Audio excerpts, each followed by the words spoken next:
Assalamualaikum warahmatullahi wabarakatuh. Salam sejahtera untuk kita semua. Perkenalkan, saya Mega Firmawanti Lasinta, salah satu dosen pada jurusan Penyuluhan Pertanian Fakultas Pertanian Universitas Haluoleo. Pada video ini saya akan menjelaskan terkait rancangan pembelajaran semester, khususnya pada mata kuliah Komunikasi Pembangunan. Mata kuliah ini berjumlah sebanyak 3 SKS, yakni 2 SKS adalah teori dan 1 SKS-nya adalah untuk praktikum. Mata kuliah ini diajarkan untuk mahasiswa pada semester 3 dan diampu oleh 4 orang dosen. Bobot penilaian dalam mata kuliah ini terdiri dari UTS sebanyak 20%, UAS sebanyak 20%, lalu tugas 20%, praktikum 20%, dan partisipasi aktif mahasiswa sebesar 20%. Mata kuliah ini terdiri dari 5 capaian pembelajaran mata kuliah atau CPMK. CPMK 1, mahasiswa mampu menjelaskan berbagai model dan teori komunikasi pembangunan, serta bagaimana komunikasi berperan sebagai instrumen perubahan sosial dan pembangunan dalam konteks masyarakat pedesaan, pesisir, dan pulau-pulau kecil.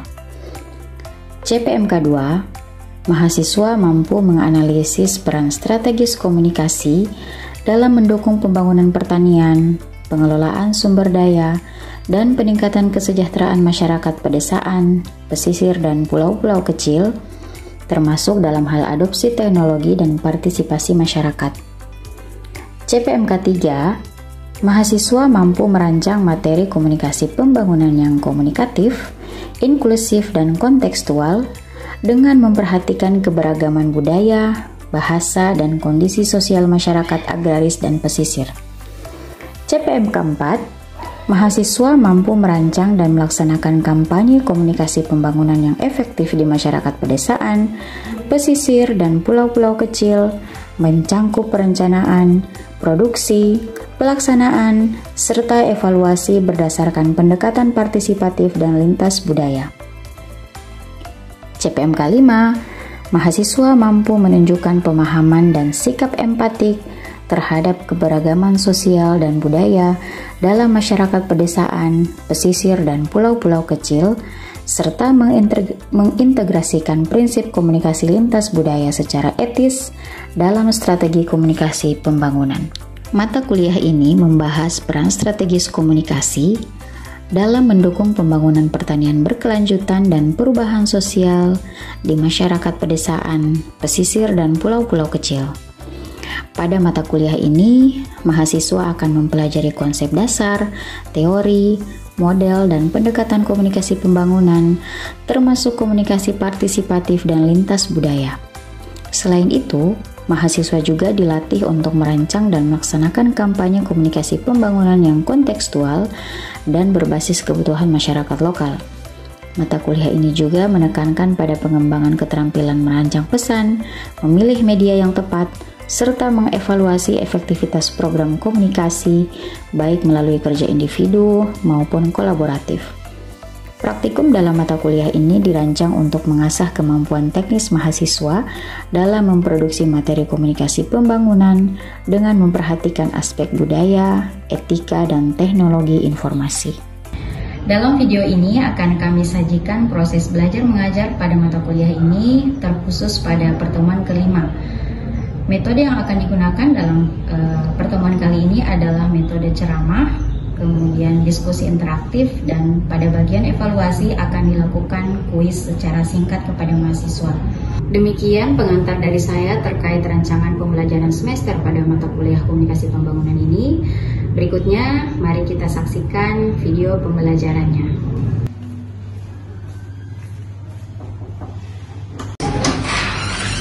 Assalamualaikum.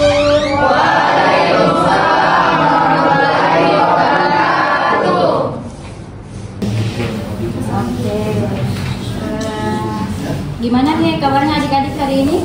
Alhamdulillah baik, Ibu. Alhamdulillah. Adik-adik sekalian, sebelum kita mulai perkuliahan pada hari ini, mari kita berdoa sesuai dengan keyakinan masing-masing. Berdoa disilakan.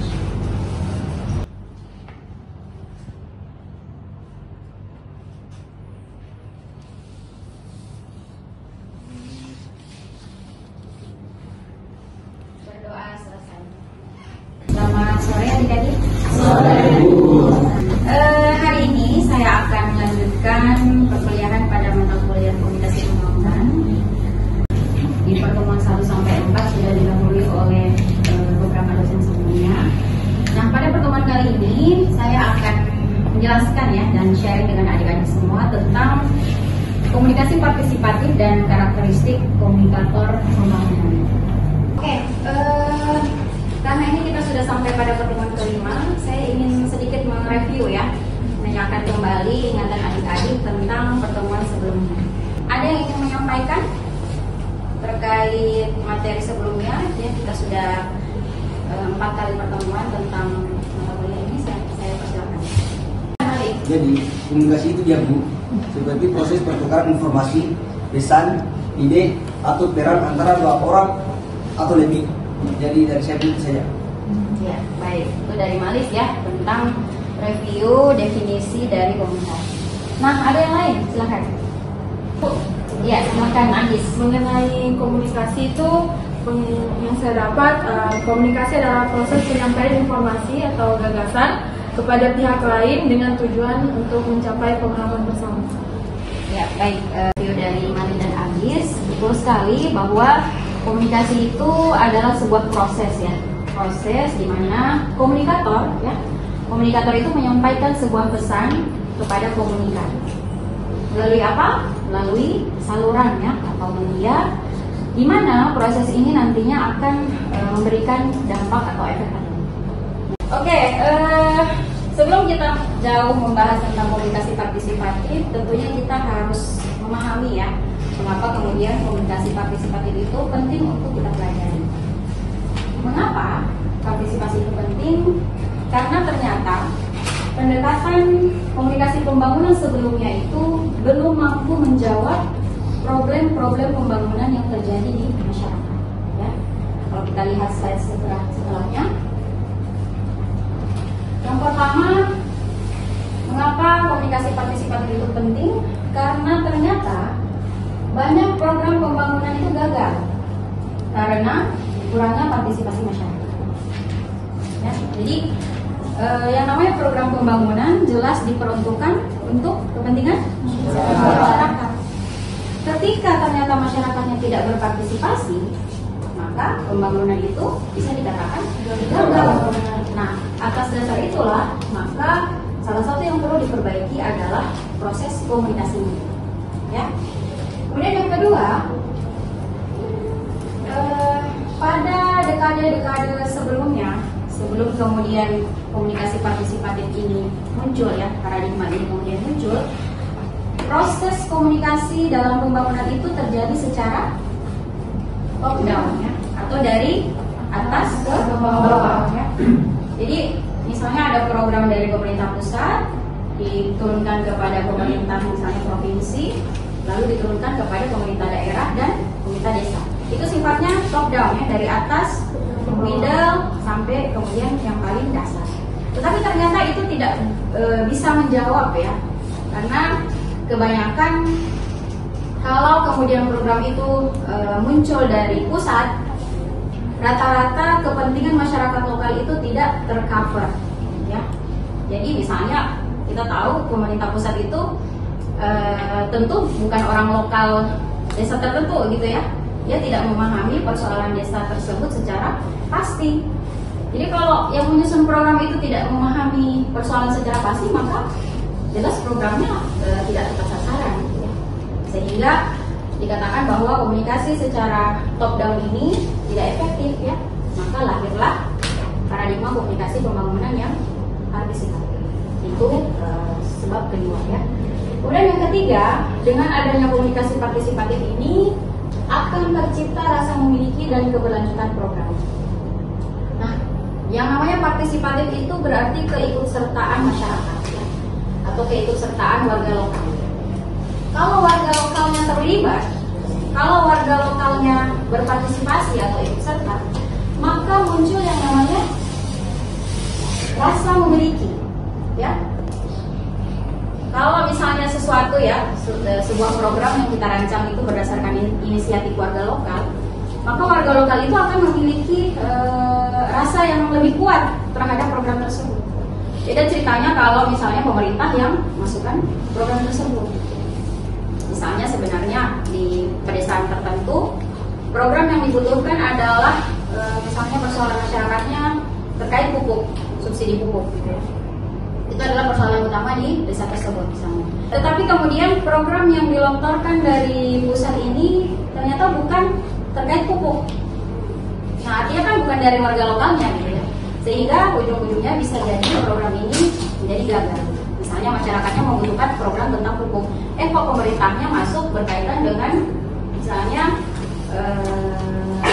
jamban misalnya gitu ya. Itu kan artinya nggak nyambung gitu ya dengan kebutuhan warga lokal dengan program dari pemerintah pusat. Makanya dibutuhkan kemudian komunikasi yang bisa menjadi solusi atas kegagalan-kegagalan program pembangunan yang sering terjadi di masa-masa sebelumnya. Oke. Kita lanjut ke pembahasan berikutnya, yaitu tentang komunikasi partisipatif. Coba Riko minta dibacakan slide-nya. Menurut Presiden 2004, komunikasi partisipatif adalah pendekatan yang menggunakan komunikasi sebagai sarana bagi masyarakat untuk secara aktif berpartisipasi dalam proses identifikasi masalah, perencanaan, pelaksanaan, dan evaluasi pembangunan. Oke, terima kasih Riko. Ya, baik. Terima kasih adik-adik yang sudah memberikan pendapatnya ya, mengatakan definisi komunikasi partisipatif. Nah, kalau kita lihat dari definisi-definisi itu, coba ada yang bisa menarik beberapa kata kunci nggak dari definisi itu? Yang pertama apa kira-kira kata kuncinya? Ya, dialogis. Yang kedua, aktif. Yang ketiga, masyarakat lokal dan berkelanjutan. Ya, yang pertama ya tadi kata kuncinya dari komunikasi partisipatif itu dialogis. Dialog artinya bukan hanya satu orang ya. Kalau satu orang berarti monolog ya. Nah, ini yang menjadi ciri khas dari komunikasi partisipatif adalah proses dialognya. Artinya dua arah ya. Bukan kemudian merencanakan sendiri, merencanakan program sendiri, melaksanakan program sendiri, mengevaluasi sendiri gitu. Itu sama sekali bukan partisipatif. Kemudian yang kedua adalah aktif ya. Nah, aktif di sini adalah yang dimaksudkan masyarakat lokalnya itu punya inisiatif ya. Misalnya tadi kalau kemudian akan diberikan bantuan untuk program pembangunan tertentu, maka warga lokal itu harus aktif memberikan pendapatnya atau memberikan masukan terkait program apa yang mereka butuhkan. Kemudian berikutnya adalah masyarakat lokal ya, jelas ya. Jadi kalau pemerintah desa atau kabupaten misalnya di Muna Barat, maka masyarakat lokal Muna Barat lah yang harus menyusun ya, merencanakan, melaksanakan dan mengevaluasi program pembangunan. Selanjutnya kita akan bahas tentang prinsip-prinsip komunikasi partisipatif. Yang pertama adalah inklusif. Apa itu maksudnya inklusif? Semua suara didengar. Artinya tidak pilih gitu ya. Sehingga siapapun masyarakatnya, dalam hal ini tentu masyarakat lokal, tidak ada namanya pilih kasih ya. Artinya inklusif, semua suara didengar. Nah, yang sering terjadi atau kadang-kadang ditemukan di lapangan adalah akses terhadap program pembangunan itu hanya untuk kalangan-kalangan tertentu. Nah, itu tidak diinginkan terjadi dengan menggunakan komunikasi partisipatif.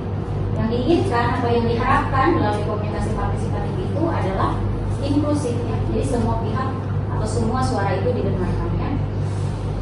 Kemudian yang kedua adalah dialogis ya. Tadi sudah kita bahas bahwa dialogis itu artinya dua arah ya. Ada feedback ya. Ada feedback yang terjadi sehingga komunikasi itu tidak hanya menjadi pada satu orang. Kemudian yang ketiga, prinsip komunikasi partisipatif adalah bersifat kontekstual atau berakar pada budaya lokal. Ya.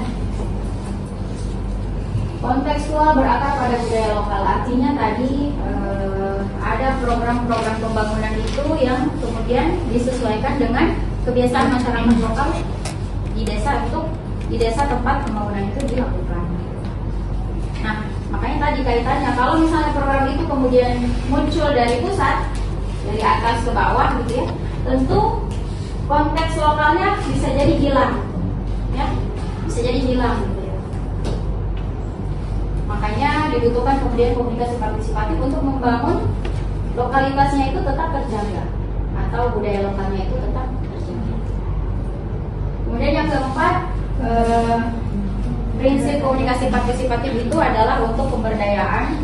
Tentunya diharapkan setelah sebuah program itu selesai jangka waktunya ya, biasanya program pembangunan itu misalnya ada pendampingan selama 5 tahun, 10 tahun gitu ya. Nah, dalam komunikasi partisipatif ini, hal yang diharapkan adalah berkelanjutan.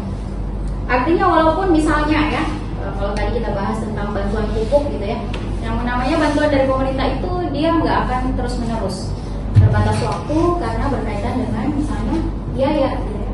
Nah, dalam komunikasi partisipatif ini yang diharapkan adalah proses yang berkelanjutan. Jadi ketika misalnya ternyata dananya sudah tidak ada untuk pos tersebut ya, atau sudah tidak dianggarkan, diharapkan masyarakat lokalnya tetap melanjutkan program tersebut. Misalnya kalau ada program atau pendampingan dari penyuluh gitu ya, misalnya berkaitan dengan masyarakat untuk membuat pupuk organik secara mandiri misalnya gitu. Mungkin awal-awal penyuluhnya perlu mendampingi, tetapi yang namanya komunikasi partisipatif itu diharapkan dia berkelanjutan. Jadi sekalinya penyuluhnya misalnya tidak hadir di tempat itu, diharapkan programnya bisa tetap berjalan karena warga lokalnya sudah berdaya tadi ya. Kalau dia sudah berdaya, maka program itu akan tetap berkelanjutan ya.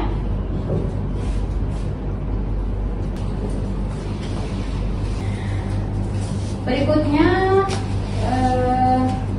kita akan melihat beberapa perbedaan. Kita akan melihat beberapa perbedaan antara komunikasi partisipatif dan komunikasi yang bersifat top down. Yang pertama, untuk partisipatif jelas ya, arahnya adalah dua arah ya. Kemudian kalau pada top down apa? Bagaimana arahnya? Dua arah ya. Jadi hanya dari atas hanya ke bawah. Begitu juga dengan bottom up ya. Kalau ada istilah top down itu sama dengan bottom up. Bedanya kalau bottom up itu dia dari bawah ke atas. Ya. Nah, kemudian dari aspek peran masyarakat, kalau partisipatif bagaimana? Subjeknya aktif ya. Sementara kalau pada pendekatan yang top down, objeknya itu pasif ya. Objek itu artinya masyarakatnya. Tetapi kalau pada partisipatif, masyarakatnya itu menjadi subjek ya. Maksudnya subjek itu apa? Sebagai yang melakukannya. Subjek itu artinya yang melakukannya. Nah, berikutnya efek jangka panjangnya bagaimana pada pemberdayaan partisipatif? Iya, sifatnya untuk memberdayakan ya. Sementara kalau pada pendekatan top down, dia akan ketergantungan. Seperti tadi ya saya katakan, kalau komunikasinya partisipatif, warga lokalnya itu bisa mandiri ya di kemudian hari. Berbeda kalau dari top down ya, masyarakatnya hanya berharap bantuan, dan akhirnya yang terjadi adalah ketergantungan. Ya. Kemudian dari kesesuaian budaya, partisipatif itu sangat menjunjung tinggi budaya lokal ya, sehingga kebudayaannya di sini disesuaikannya sangat tinggi.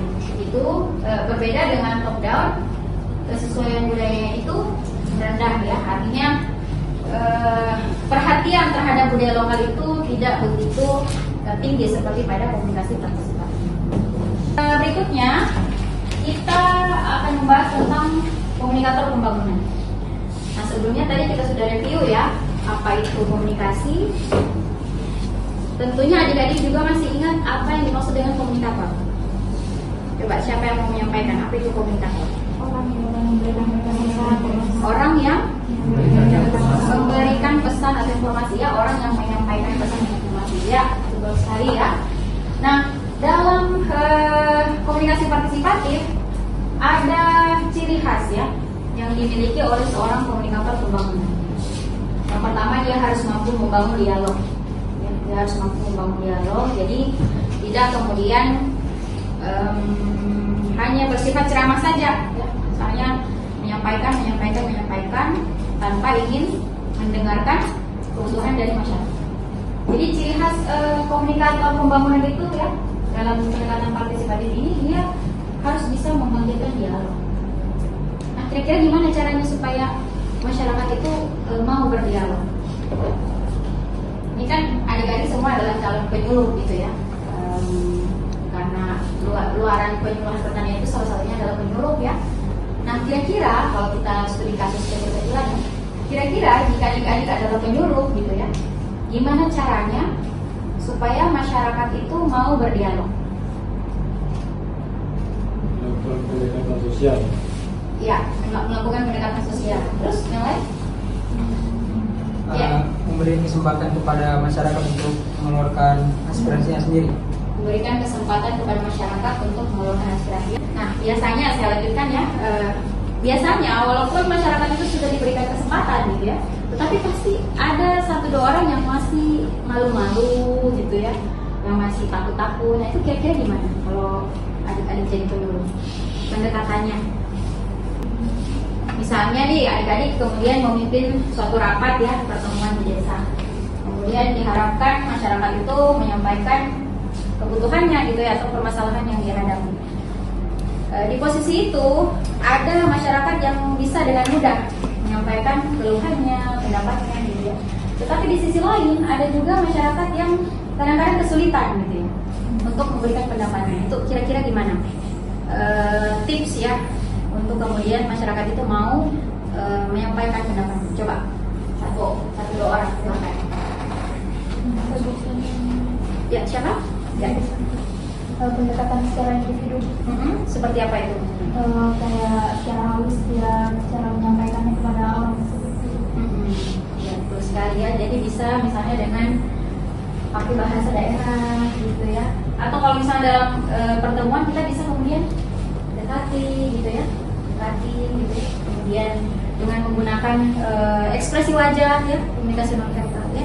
Jadi peran penyuluh dalam hal ini ya, dalam membangun dialog itu sangat kemudian penting gitu ya, sangat dibutuhkan. Yang pertama itu ya, membangun dialog. Nah, ini yang kedua ya. Apa yang kedua? Menghargai lokalitas. Contohnya misalnya, siapa yang bisa memberikan contoh? Menghargai budaya di daerah itu. Menghargai budaya di daerah tersebut ya.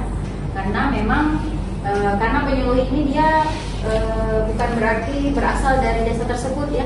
Bisa jadi penyuluh ini adalah pendatang misalnya dari daerah lain. Nah, sebagai seorang komunikator pembangunan dia harus mampu menghargai lokalitas budaya gitu ya. Misalnya tadi ada hasil penelitian kakak-kakak kelas kalian juga ya. Tadi kemudian saya menguji skripsi. Ternyata salah satu yang ia temukan ya berkaitan dengan motivasi petani dalam keberlanjutan bertani itu ya, ternyata salah satunya dipengaruhi oleh bagaimana penyuluh itu berkomunikasi. Yang ia temukan tadi ya di hasil penelitian skripsinya, yang ia temukan bahwa penyuluh di lokasi penelitiannya itu sering menggunakan bahasa-bahasa yang sulit dipahami oleh petani. Ya, misalnya kalau penyuluh mungkin dia biasa menggunakan bahasa-bahasa ilmiah gitu ya, misalnya dalam pertanian. Nah itu dalam hasil analisis tadi ya, ketika penyuluh itu membawa bahasa-bahasa tersebut pada tataran petani, ternyata itu menjadi kendala bagi petaninya untuk memahami apa sih gitu ya, apa sih ini penyuluhnya ngomong apa sih gitu ya. Nah jadi bagaimana komunikator itu menghargai lokalitas itu sangatlah penting gitu ya. Jadi siapapun itu ya, kita punya potensi ya untuk menjadi komunikator pembangunan. Maka yang pertama bangun dialog, kemudian yang kedua hargai lokalitas ya, itu adalah hal yang harus kita perhatikan. Kemudian yang ketiga apa? Motivasi. Jadi kalau jadi komunikator pembangunan ternyata bukan hanya menyampaikan informasi gitu ya, tapi dia juga harus bisa menjadi motivator. Ya. Jadi mulai sekarang harus banyak latihan. Harus banyak latihan bagaimana kemudian bisa membangkitkan yang namanya motivasi pada sasaran di mana kita melakukan program pembangunan tersebut ya. Oke, lanjut ya.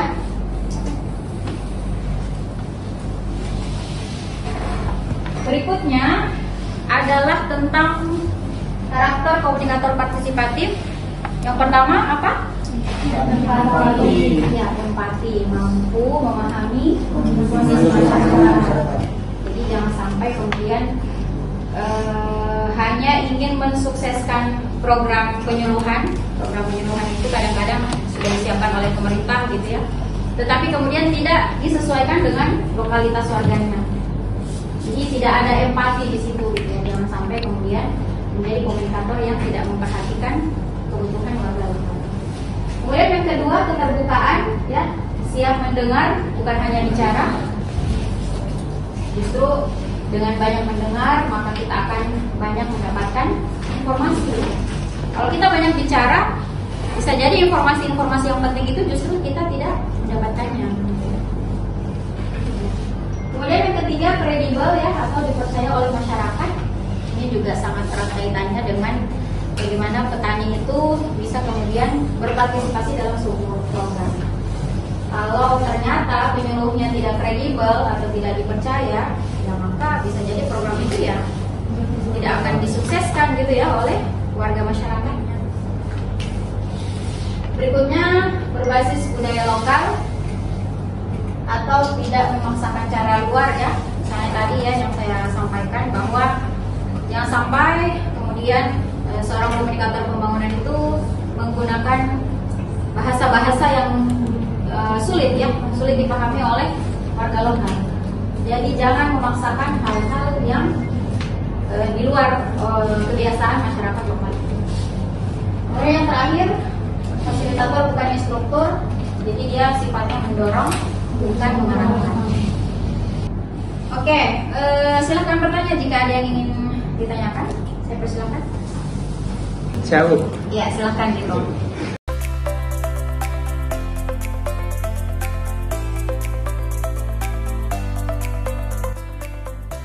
Pertemuan kita pada hari ini, kesimpulan ya, ada beberapa kesimpulan yang perlu kita pelajari gitu, yang perlu kita pahami.